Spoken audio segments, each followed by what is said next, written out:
ఈ లాస్ట్ మాట్లాడినటువంటి బయట గమన మాకు వచ్చిన ఈ క్లిష్ట పరిస్థితుల్లో మాకు సపోర్ట్ వచ్చినందుకు we thank you so much Jagan garu and the entire YSRCP team. ఎలా సపోర్ట్ చేస్తారా మీరు? మీరు మనుషులా పశువులా? ఎలా సపోర్ట్ చేస్తారు?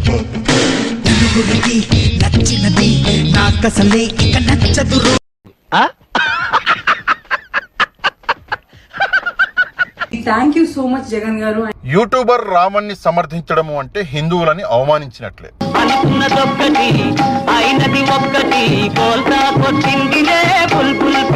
And the entire YSRCP team.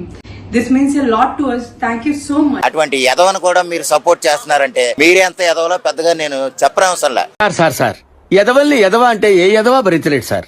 ఎదవలు అసలు భరించలేదు సార్. కొంతమంది ఎదవలు భరిస్తారు సార్. గమన ఎవరైతే కృష్ణారావణ తోటి ఇంటర్వ్యూలు చేసినటువంటి తను కలిసి వర్క్ చేసింది. అర్థమైందిగా?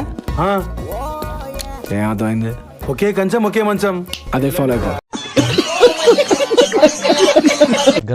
గమన ఆర్ఎస్ఎస్ మీద కానీ లేకపోతే బీజేపీ మీద కానీ తను అభిప్రాయాలు, దానికి కృష్ణారావణ చెప్పినటువంటి అభిప్రాయాలు అత్యంత కీలకంగా గమన ఈ ఎంటైర్ ఈ వీటిల్లో తను ఉన్నది. సరే, తనకు ఉపా చట్టం వర్తిస్తుందా లేక ఊహిస్తేనే భయంకరంగా ఉంది. తను అంత అగ్రెసివ్ గా మాట్లాడాల, తనైతే ఆ విధమైనటువంటి లాంగ్వేజ్ మాట్లాడాల గమన అనుకుంటా. తన పేరు వద్దురా అన్నాను, విన్నావా? జగన్మోహన్ రెడ్డి గారు ఒక్కరోజు పేరే చెప్పలా, వైఎస్ఆర్సీపీ టీం అన్నారు. Thank you so much Jagan garu and the entire YSRCP team. Entire YSRCP team అంటే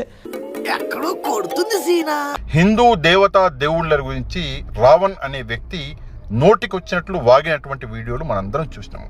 ఇప్పుడు వైఎస్ఆర్ కాంగ్రెస్ పార్టీ కూడా అదే చెప్పాలనుకుంటుందా అన్నా? నువ్వు అట్లా అనొద్దన్నా.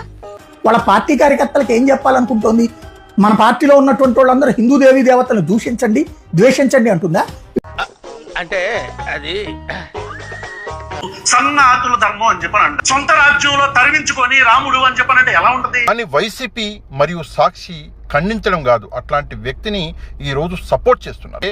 నిజంగా హిందువులను అవమానించినట్టు కాదా వైసీపీ? నేను ఇలా బుక్ అయిపోతాను కల్లో కూడా అనుకోలేదు.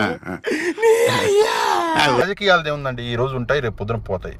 రాజకీయాల కోసం ఎవరిని పడితే వాడిని సపోర్ట్ చేస్తాము, సమర్థిస్తాము అంటే నిజంగా ప్రజలు గాండ్రించి ఉమ్మేస్తారు.